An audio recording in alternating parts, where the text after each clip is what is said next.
Captain Jake Martinez was drinking his morning coffee when the sky broke apart. He stood on the balcony of his apartment in Denver, watching the sunrise paint the mountains gold. Jake had been a fighter pilot for 15 years before taking his current job with Earth Defense Initiative. At 42, he thought he had seen everything the world could throw at him. He was wrong. The first crack appeared directly above the city center. It looked like someone had taken a giant knife and cut a line through the blue morning sky. The cut was perfectly straight and about a mile long. Through the opening, Jake could see something that was not blue sky or white clouds. He saw darkness, filled with strange lights. Jake dropped his coffee cup. It shattered on the concrete below, but he did not notice. More cracks were opening across the sky. Each one was the same, a straight cut that showed the dark space beyond.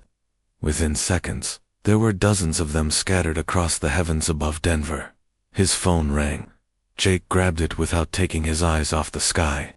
"Martinez here," he said. "Jake, this is Amy Carter at NORAD. Are you seeing what we're seeing?" Amy's voice was tight with fear. "If you're seeing the sky fall apart, then yes," Jake replied. "What the hell is happening?" "We don't know. These things just started appearing 5 minutes ago. Not just here. We're getting reports from all over the world. London, Tokyo, New York, Moscow, every major city. Something was coming through the cracks." Jake could see dark shapes moving in the openings. They looked like ships, but unlike any aircraft he had ever seen. They were long and curved, like giant black bones floating in space. "Amy, I need you to sound the alert. Get everyone to the bunkers now." "Already done." "Jake, you need to get to headquarters. General Command wants all senior staff there in 30 minutes. The first ship emerged completely from a crack above downtown Denver. It was massive, the size of a football stadium. Its surface was smooth and black, with no visible engines or weapons. But Jake could feel something wrong about it, something that made his skin crawl. More ships were coming through other cracks, dozens of them. They moved slowly and quietly, like predators stalking prey. Jake ran inside and grabbed his uniform. As he dressed, he could hear sounds from outside, car horns, shouting, sirens. People were starting to panic. He looked out his window and saw crowds running through the streets below. Cars were abandoned as people fled on foot. He got in his car and tried to drive to headquarters, but the roads were clogged with vehicles. Everyone was trying to leave the city at the same time. Jake abandoned his car and started running. He was still 6 blocks away when the attack began. The alien ships did not fire weapons like in the movies. Instead, they released some kind of energy beam that swept across the ground, like a searchlight. Wherever the beam touched, buildings did not explode or burn. They simply crumbled to dust. Cars, trees, and people caught in the beam suffered the same fate. They turned to gray powder and blew away in the wind. Jake dove behind a concrete barrier as one of the beams swept past him. He felt the heat of it, even through the thick concrete. When he looked up, an entire city block was gone. Just gone. Where there had been shops and offices and people, there was now empty space filled with swirling dust. The screaming started then. People were running in all directions, but there was nowhere to go. The alien ships had surrounded the city. Every few seconds, another beam would sweep across an area, erasing everything it touched. Jake's military training kicked in. He could not save everyone, but he could try to help some people get to safety. He saw a school bus that had crashed into a building. Children were trapped inside while one of the alien ships moved toward them. He ran to the bus and started pulling kids out through the emergency exit. A teacher named Lisa Thompson was helping from inside. She was about 30, with dark hair and determined eyes. "There are 23 children," she told him. "I won't leave without all of them." "The ship is getting closer," Jake said. "We have maybe 2 minutes." They worked together, passing children through the small window. Jake could see the alien ship turning toward them. Its beam was charging up. He could see energy building along its bottom. "Last one," Lisa said, pushing a small boy through the window. The beam fired. Jake grabbed Lisa and the boy and threw all three of them behind a overturned truck just as the energy swept over the bus. When the light faded, the bus was gone. Nothing remained but a small pile of dust. "What are they?" Lisa whispered. "I don't know," Jake said. "But we need to get underground, now." They ran with the children toward the nearest subway entrance. Behind them, Denver was disappearing piece by piece. The alien ships worked methodically, erasing the city section by section. They seemed to be in no hurry. Underground they found hundreds of other survivors crowded into the subway tunnels. Jake's phone had no signal, but others were getting fragments of news from emergency broadcasts. The attacks were happening everywhere. New York was half gone. London was burning. Tokyo had gone silent. An old man with a radio was sharing what little information came through the static. Military forces around the world were fighting back, but their weapons seemed useless against the alien ships. Missiles bounced off them like toys. Fighter jets were swatted from the sky. "How many cities?" Jake asked the man. "Every major one," the man replied. "They hit them all at the same time, like they planned this for years." Jake thought about that. The attack was too coordinated to be random. These aliens had studied Earth. They knew exactly where to strike to cause maximum damage. But why? What did they want? Hours passed in the dark tunnels. The sounds of destruction above gradually faded. When Jake finally led a small group to the surface to look around, he found a city that no longer existed. Denver was gone. In its place was empty land covered in gray dust. Only a few buildings on the outskirts remained standing. The alien ships were gone too. They had finished their work and moved on. Jake stood in what had once been downtown Denver and tried to understand what had happened. In less than 6 hours, one of America's largest cities had been erased. Millions of people were dead or missing, and this was just the beginning. His phone crackled to life with a weak signal. It was Amy Carter. "Jake, are you alive?" "Barely. Denver is gone, Amy. The whole city.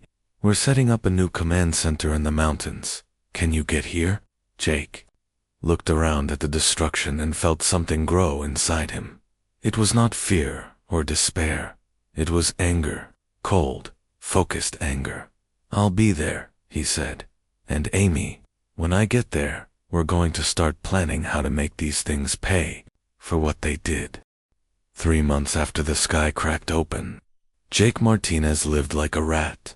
The mountain command center that Amy Carter had mentioned was really just a series of caves connected by old mining tunnels. Jake shared a small room carved from rock with 5 other officers. They slept on metal cots and ate canned food that tasted like cardboard. The air always smelled of diesel fuel from the generators that kept their equipment running, but they were alive, which was more than could be said for most of Earth's population. Jake sat at a makeshift table, studying maps covered in red marks. Each red mark showed where the aliens had built what survivors called processing centers. These were massive black structures that the aliens constructed in the ruins of major cities. Humans were brought to these centers and never came out. "Any word from the Seattle team?" Jake asked Kelly Brooks, a young woman who ran their communications. Kelly shook her head. She was only 25, but had been a computer expert before the invasion. Now she spent her days trying to hack into alien systems with equipment built from spare parts. "Lost contact 2 days ago," Kelly said. "That makes 7 teams gone this month." Jake rubbed his tired eyes. Leading the resistance was like fighting a forest fire with a water gun. For every small victory, they suffered 10 defeats. The aliens seemed to know their every move. "Sir?" a voice called from across the cave. It was Dr. Lisa Thompson, the teacher Jake had saved in Denver. She had turned out to be more than just a teacher. She had a degree in biology and had become their expert on alien technology. "What is it, Lisa?" "I think I found something." She held up a small device that looked like a black crystal. "This was taken from that crashed alien scout ship last week. I've been studying how it works." Jake walked over to her makeshift laboratory.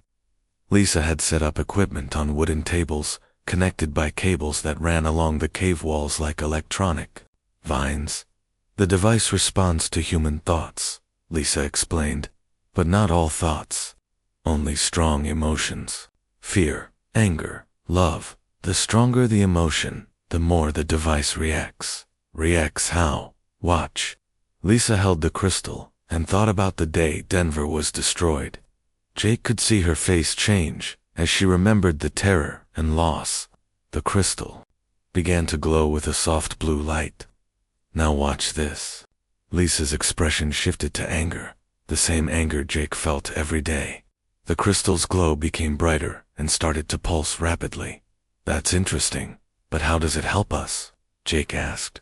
"The aliens use these crystals in all their technology. Their ships, their weapons, their processing centers. I think they're powered by emotional energy." Jake stared at the glowing crystal. "You're saying they're using human emotions as fuel?" "More than that. I think that's why they invaded Earth. Not for our planet or our resources. They need human emotional energy to power their civilization." A chill ran down Jake's spine. "So the processing centers, they're not killing people. They're keeping them alive, but harvesting their emotions. The aliens feed on human fear, despair, and suffering." Jake felt his anger grow stronger. The crystal in Lisa's hand pulsed brighter in response. "There's more," Lisa continued. "I've been testing different emotions.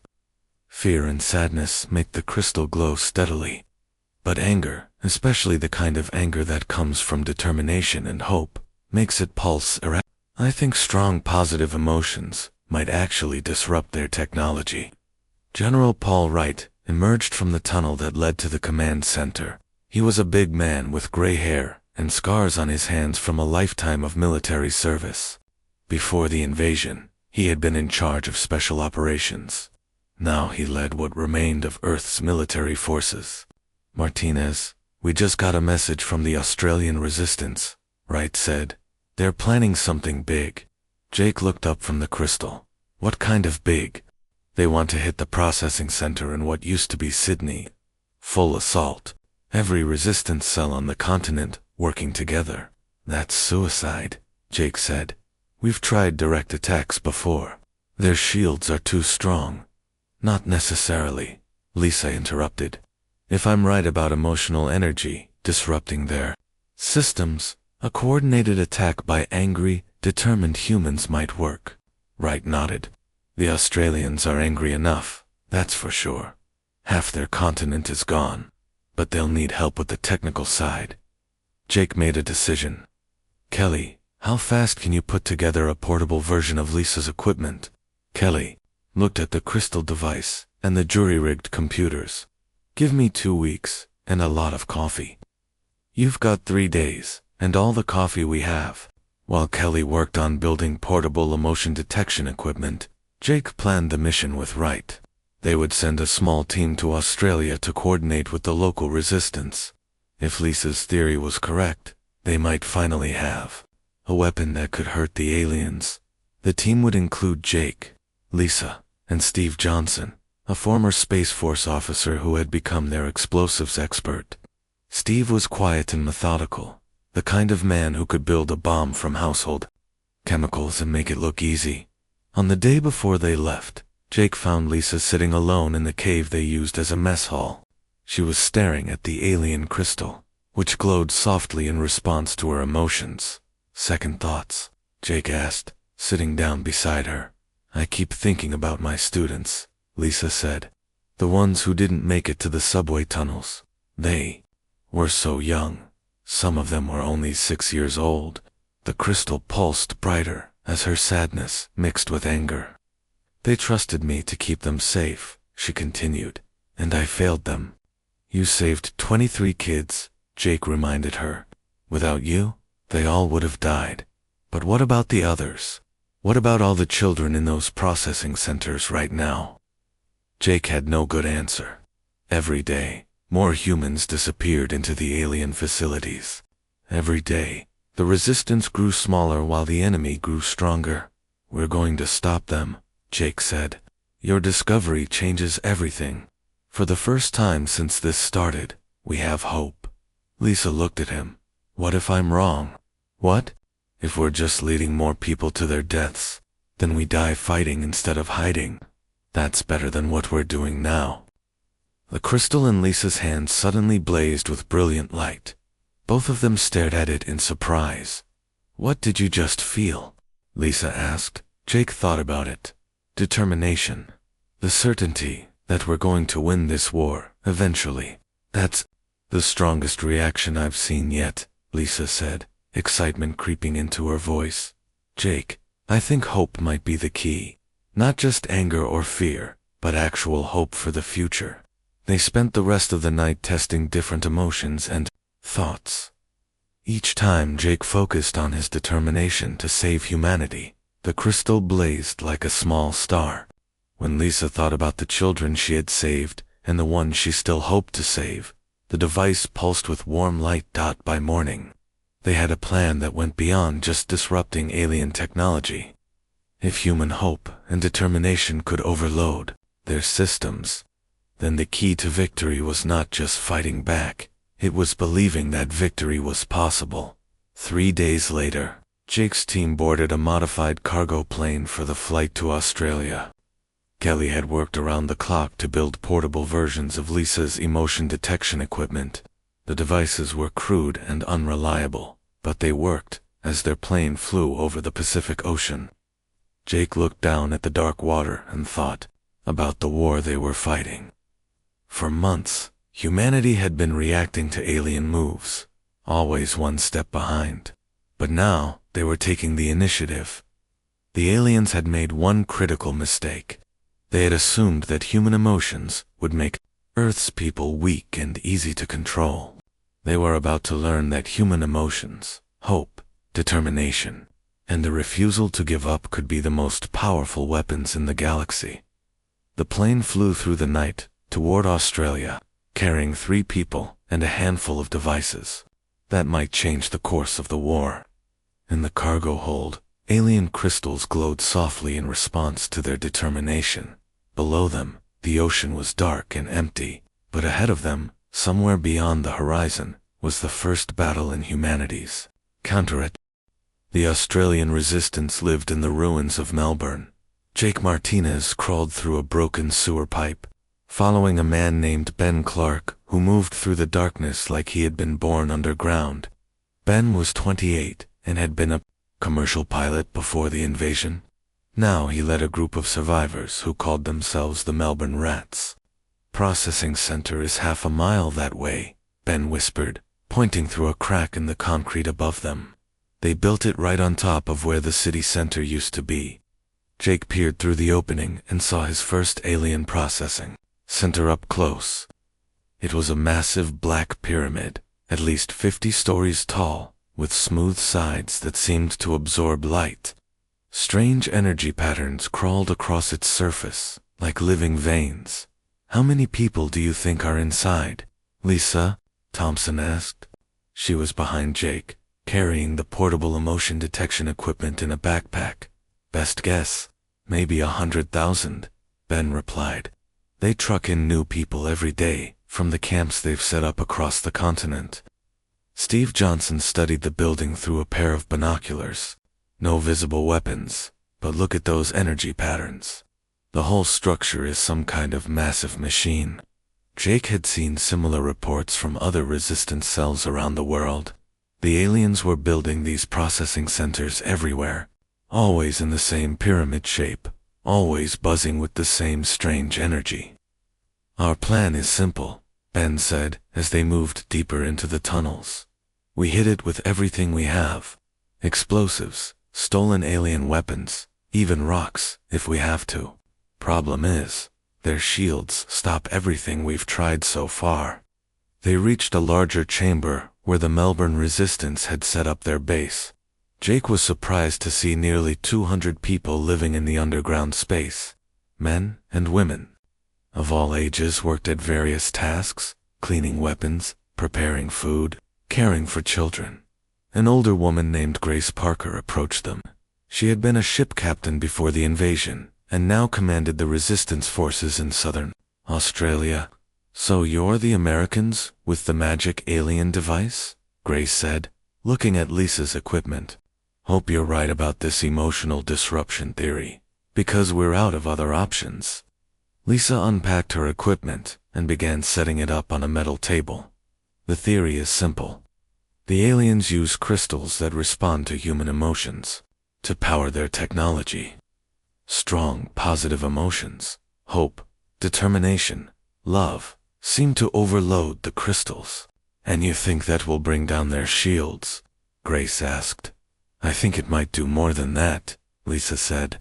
"If their entire facility is powered by emotional energy, a coordinated surge of human determination could shut down the whole processing center." Ben looked skeptical. "You want us to think happy thoughts at them?"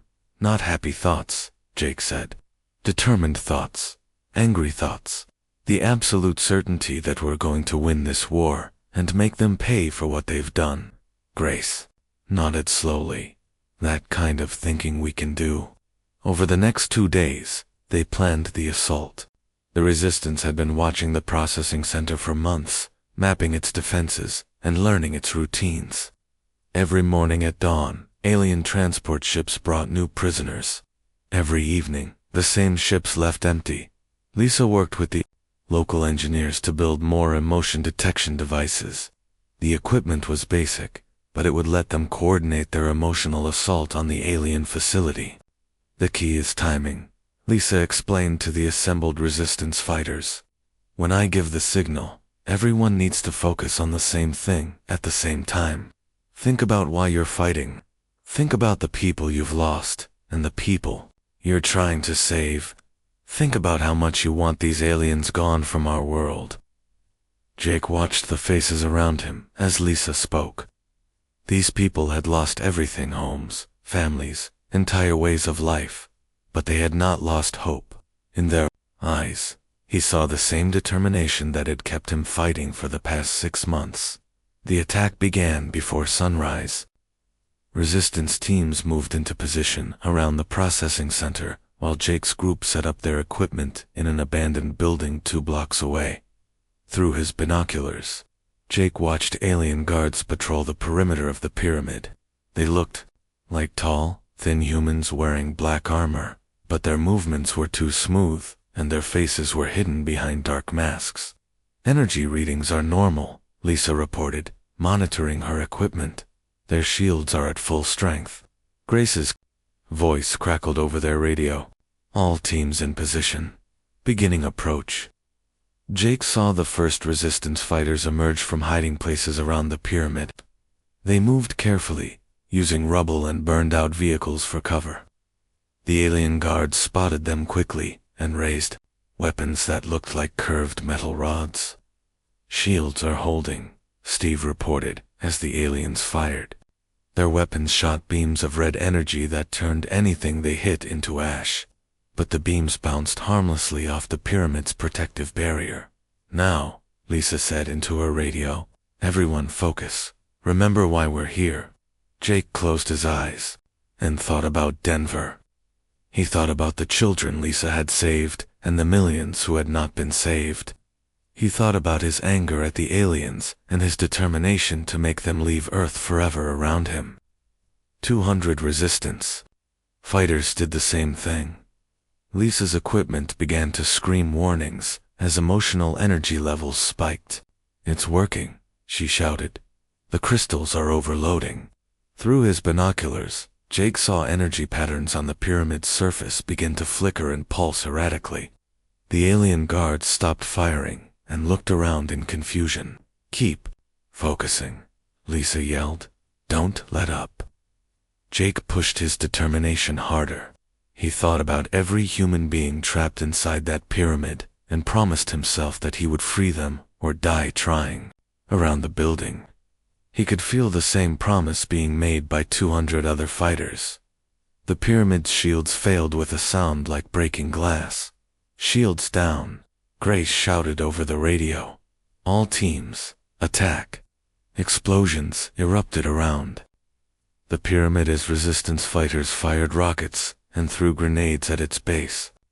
The smooth black surface cracked and sparked as human weapons finally found their target. But the real victory was what happened next. Doors that had been sealed tight burst open. Hundreds of people poured out of the pyramid, humans who had been trapped inside for months. They looked thin and scared, but they were alive. "The processing equipment is shutting down," Lisa reported, watching her instruments. "The emotional overload is cascading through their entire system." More doors opened. More people emerged. Jake realized that their attack had not just brought down the shields, it had disabled the aliens' ability to harvest human emotions. The alien guards tried to retreat into the pyramid, but more resistance fighters were pouring into the building, through the opened doors. For the first time since the invasion began, humans were on the attack inside an alien facility. "Jake," Lisa said, her voice filled with wonder. "Look at this." She pointed to her equipment. The alien crystals they had, captured months ago, were glowing brighter than ever before. But the light was warm and steady, not the harsh pulsing they had seen before. "What does it mean?" Jake asked. "I think it means we just figured out how to turn their own technology against them." The battle for the Sydney Processing Center lasted 6 hours. When it was over, more than 50,000 humans had been freed, and the pyramid was a smoking ruin. The aliens had retreated, but they had left behind weapons, equipment, and most importantly, knowledge. Jake stood on top of the destroyed pyramid as the sun set over what had once been Sydney. Around him, freed prisoners were being cared for by resistance medics. Children who had been separated from their families were being reunited with parents who had thought them dead.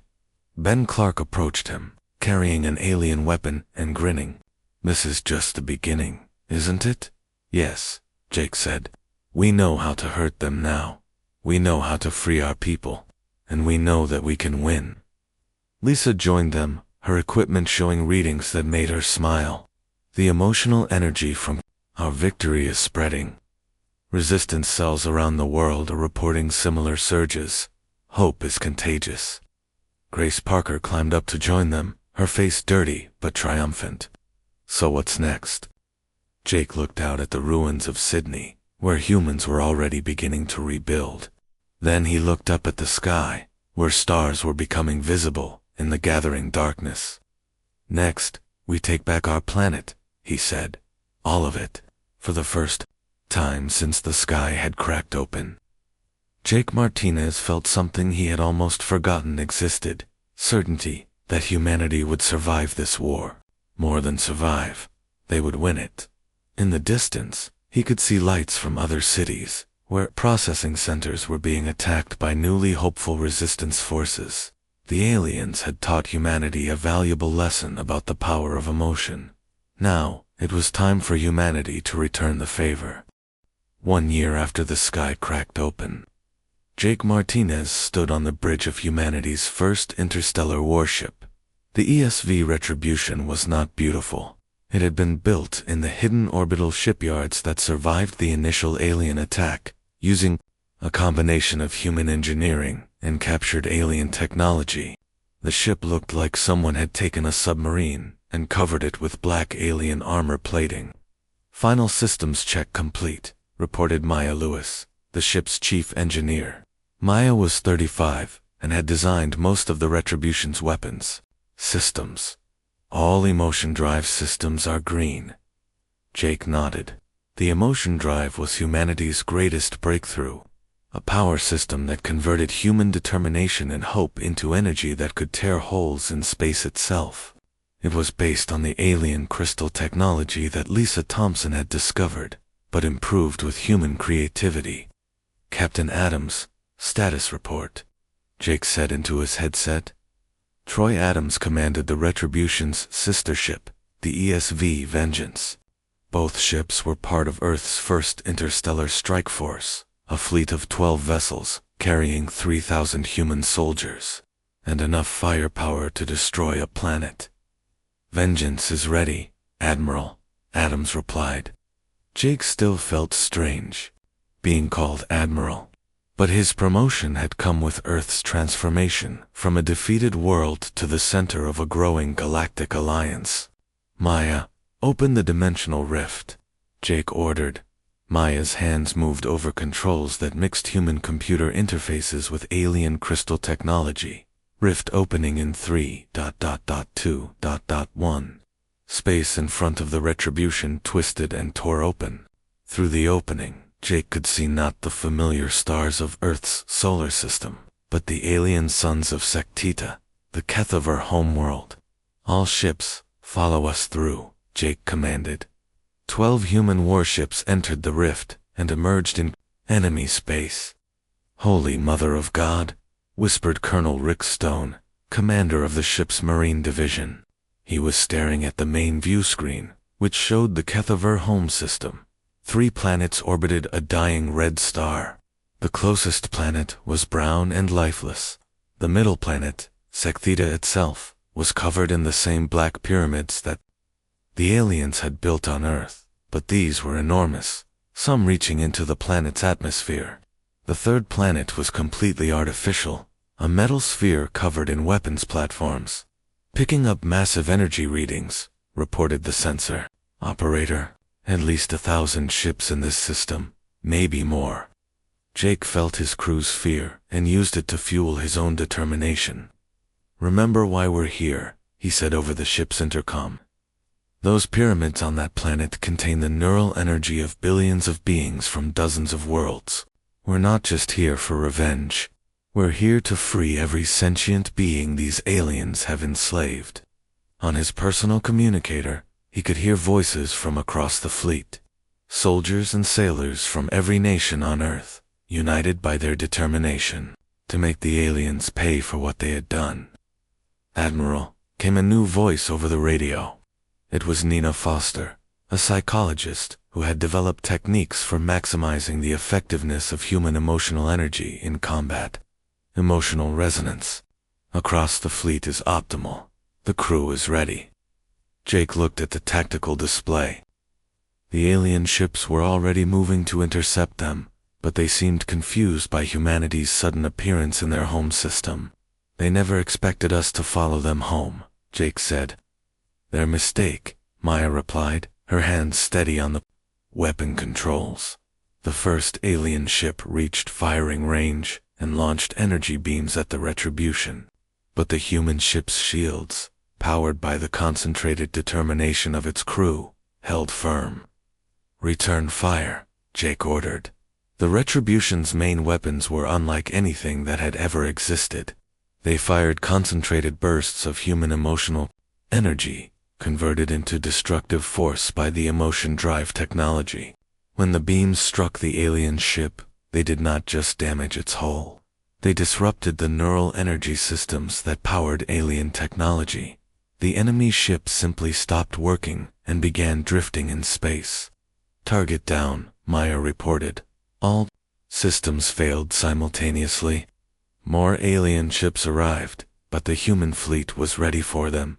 Earth's warships spread out and began a coordinated attack on the enemy forces. Each human vessel was powered by the hopes and determination of its crew, making them more effective the more desperate the battle became. Jake watched the tactical display as human ships engaged alien vessels throughout the system.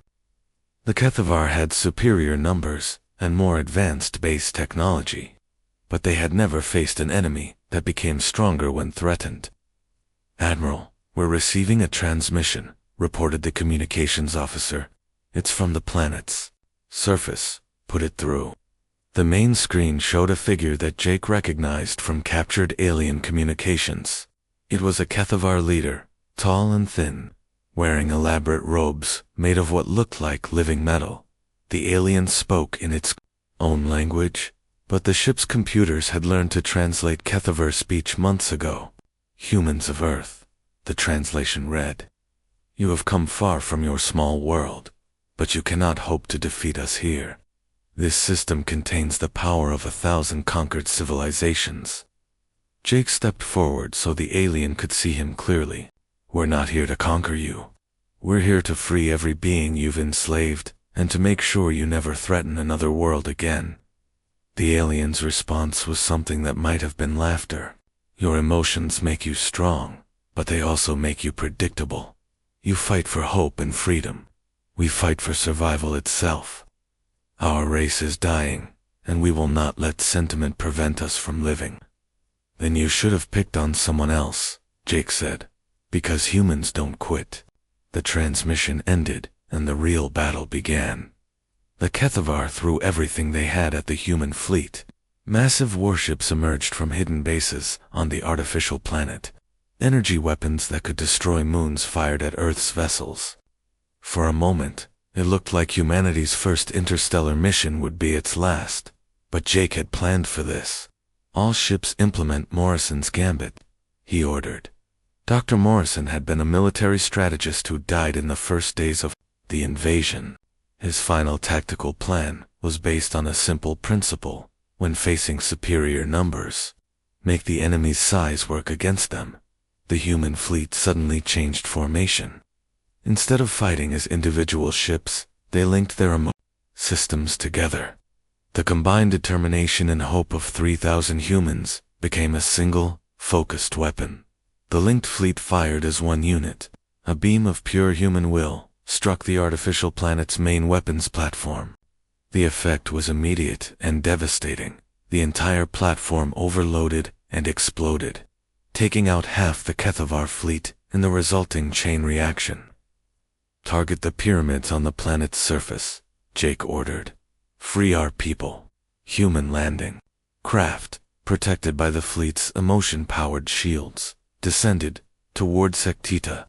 They carried Marines equipped with weapons that channeled human determination into destructive force. The first pyramid they attacked contained beings from a dozen different worlds, humans, but also other species that looked like giant insects, crystalline beings that communicated through light, and creatures that resembled living trees. All of them had been harvested for their emotional energy. All of them had been kept alive but powerless for years or decades. When the human Marines broke into the processing chambers, something unexpected happened. The freed beings did not just escape, they joined the fight. Creatures that had been prisoners for generations picked up human weapons and turned them on their captors. Admiral Colonel Stone reported from the planet's surface. "We're not just freeing prisoners, we're recruiting an army." Jake smiled as he watched the tactical display. Red dots representing Kethavar forces were disappearing all across the planet as newly freed beings joined human troops in liberating more pyramids. The battle for Sektita lasted 18 hours. When it was over, the Kethavar homeworld was free. Their fleet was destroyed, and billions of enslaved beings had been liberated. Jake stood in the main processing chamber of the largest pyramid, watching as freed beings from dozens of worlds met each other for the first time in years. Some were reuniting with their own species. Others were forming new alliances with beings they had never seen before. Lisa Thompson, now Earth's chief xenobiologist, approached him with her portable scanners. "The neural energy stored in this facility alone represents the life force of an entire galaxy," she said. "They've been harvesting civilizations for thousands of years, but not anymore," Jake said. Maya Lewis joined them, her face dirty but triumphant. "The emotion drive technology is adaptable to other species. We can teach them to power their own ships with hope and determination instead of fear and despair." Jake looked around at the massive chamber filled with representatives of dozens of worlds. Some looked almost human. Others were so alien that he could barely understand how they functioned. But all of them shared one thing: they were free. "Admiral Martinez," a voice said behind him. Jake turned to see a being that looked like a cross between a human and a tree, with bark-like skin and leaves instead of hair. "I am called Root Singer," the being said in accented but clear English.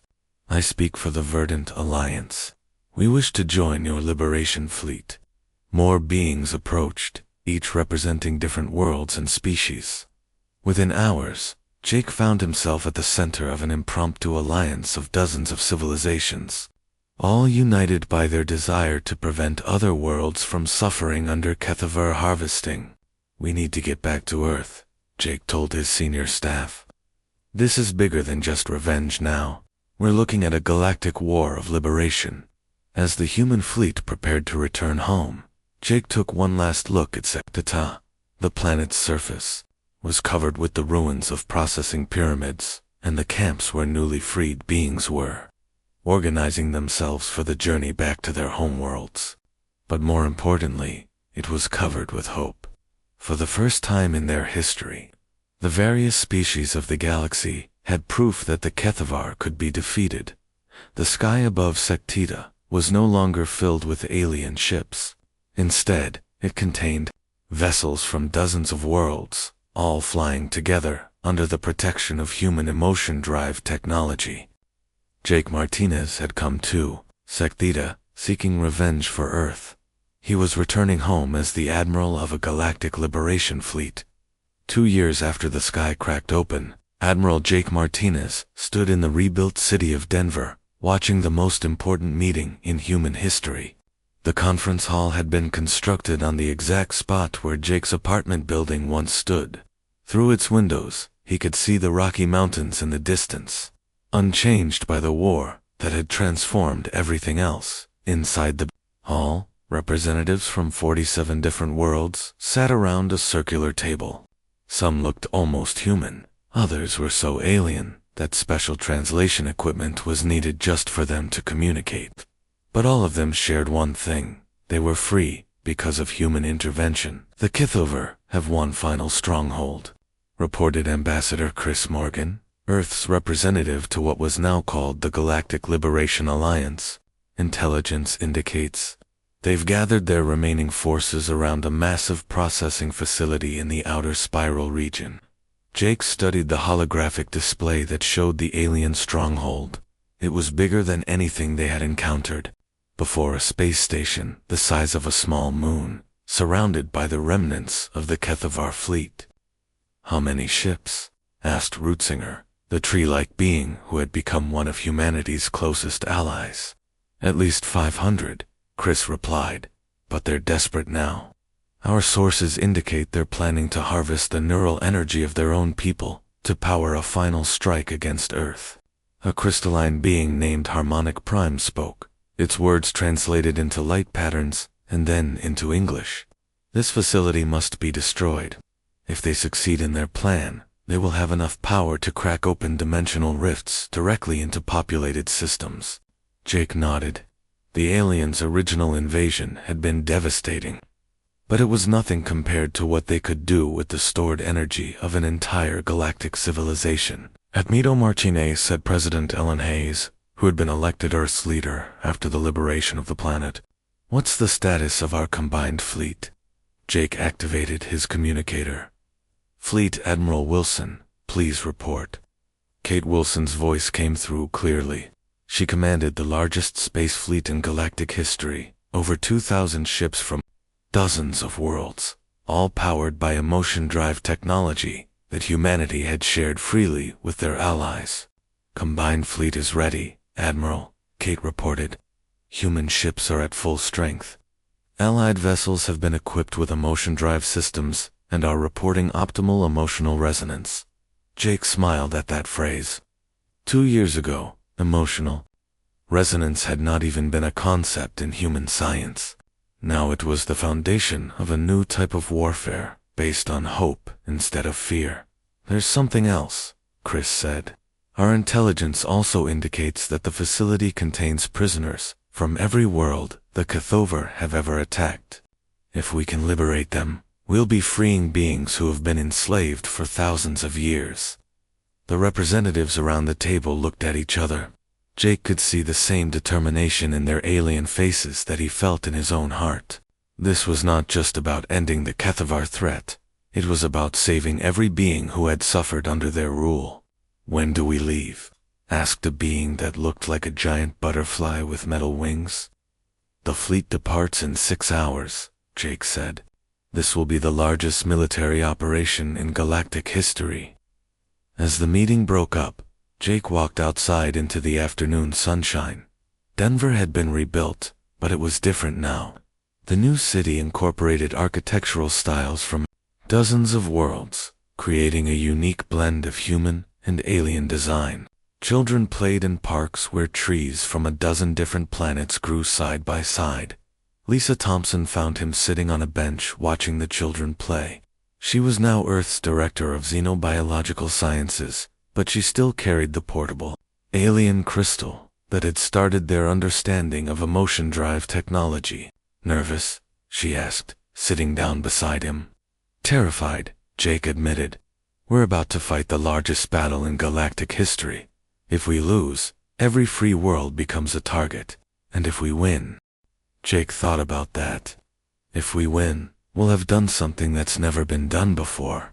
We'll have united dozens of civilizations under the banner of freedom instead of conquest." Lisa held up her crystal device. It was glowing with a warm, steady light, the sign of positive emotional energy. "The readings have been like this for weeks," she said. "Ever since word spread about the final battle. Hope is literally spreading across the galaxy." That evening, Jake boarded the ESV Retribution for what might be its final mission. The ship had been upgraded with technology from a dozen different worlds, but its heart was still the emotion drive system powered by human determination. "All ships reporting ready," reported Captain Troy Adams from the bridge of the ESV Vengeance. Jake looked at the tactical display showing their massive fleet. Human ships flew alongside vessels that looked like living coral, metal pyramids that moved through space like fish through water, and ships made of pure crystallized light. "Open dimensional rift," Jake ordered. The space in front of the fleet twisted open, revealing the outer spiral region where the Kethavar had made their last stand. What they found there was worse than anyone had imagined. The alien facility was not just large. It was actively growing, consuming nearby asteroids and small planets to build itself bigger. Streams of dark energy flowed from it toward distant stars, indicating that it was somehow harvesting energy from entire solar systems. "My God," whispered Maya Lewis from her engineering station. "They're not just planning to attack Earth, they're planning to consume every star in this region of the galaxy." The Kethavar fleet moved to intercept them, but something was wrong with the alien ships. They moved erratically, as if their crews were barely in control. "Admiral," reported the sensor operator, "I'm detecting massive neural energy spikes from the enemy vessels. It looks like they're forcing their own people to power their ships." Jake felt his anger grow, and throughout the fleet, he could sense the same emotion spreading to allied crews from dozens of worlds. The Kethavar had finally committed the one crime that united every sentient being against them. They were cannibalizing their own species. "All ships, attack formation," Jake ordered. "Target the facility. We end this now." The battle that followed was unlike anything that had ever been fought. 2,000 ships powered by hope and determination faced 500 vessels fueled by desperation and cannibalized life energy. The Kethavar fought with the fury of a dying race, but the Allied fleet fought with something stronger, the certainty that they were saving the galaxy from a fate worse than death. Human emotion drive. Weapons tore through alien shields that had once seemed impenetrable. Allied ships from dozens of worlds coordinated their attacks with a precision that came from shared purpose. "Facility shields are down," Maya reported, landing craft away. Jake watched as thousands of smaller vessels launched from the fleet, carrying liberation forces toward the massive space station. Among them were human marines, but also warriors from every allied world. The facility's interior was a nightmare of processing chambers and neural harvesting equipment, but it also contained something wonderful: prison areas holding beings from civilizations that had been considered extinct. "Admiral," Colonel Stone reported from inside the facility, "we've found them. Beings from the First Empire, the Crystal Dynasties, civilizations that were thought destroyed thousands of years ago. They're alive, as Allied forces fought through the facility. More and more prisoners were freed. Some had been captive so long, they had forgotten their own names. Others remembered their worlds and wept to learn that someone had finally come to save them." The final battle took place in the facility's core, where the Kethavar leadership had gathered around a massive neural energy converter that pulsed with the stolen life force of entire civilizations. Jake led the assault team personally, carrying a weapon powered by the combined determination of every free being in the galaxy. When he fired it at the energy converter, the effect was immediate and total. The stolen neural energy, freed from its alien captors, flowed back to its original owners. Across the facility, beings who had been drained of hope and life suddenly stood straighter, their eyes clearing as their own energy returned to them. The Kethavar leaders tried to flee, but they found their path blocked by representatives of every world they had enslaved. Justice was swift and final. Jake stood in the ruins of the neural converter, watching as the facility's power systems shut down one by one. Around him, beings from hundreds of worlds worked together to free the last prisoners and recover stolen technology. "Admiral," Kate Wilson's voice came over his communicator, "the Kethavar fleet has surrendered. The war is over." Jake felt a moment of overwhelming relief, followed by something even stronger: pride in what humanity and its allies had accomplished. 6 months later, Jake stood once again in Denver, but this time he was not alone. The rebuilt city had become the unofficial capital of the Galactic Liberation Alliance, and beings from across the galaxy had come to celebrate the first Galactic Freedom Day. In the parks where children played, alien youngsters ran alongside human kids, learning each other's games and languages. In the rebuilt university, scholars from dozens of worlds worked together to share knowledge that had been thought lost forever. "Any regrets?" Lisa asked, joining him on the same bench where they had talked before the final battle. Jake looked up at the sky, where ships from across the galaxy came and went freely. Some carried trade goods, others brought diplomats and scholars. All of them were possible because humanity had refused to give up when the sky cracked open. "No regrets," Jake said. "We did what we had to do. And now," Jake smiled, "now we explore. The galaxy is free, and there are still worlds out there that need to know they're not alone." Above them, the sky that had once cracked open to bring destruction now served as a highway for hope. Human ships flew alongside vessels from dozens of worlds, all working together to build a future based on freedom instead of fear. The war was over. The galaxy was free. And humanity had learned that sometimes the greatest victory comes not from being the strongest, but from refusing to surrender even when everything seems lost. In the distance, Jake could see construction crews working on humanity's newest project, a massive space elevator that would make travel between Earth and the stars as easy as taking a train to the next city. The sky had cracked open, and Earth's retribution had fallen. But what rose from that retribution was something beautiful: a galaxy united in freedom, led by a species that had learned that hope could be the most powerful weapon of all.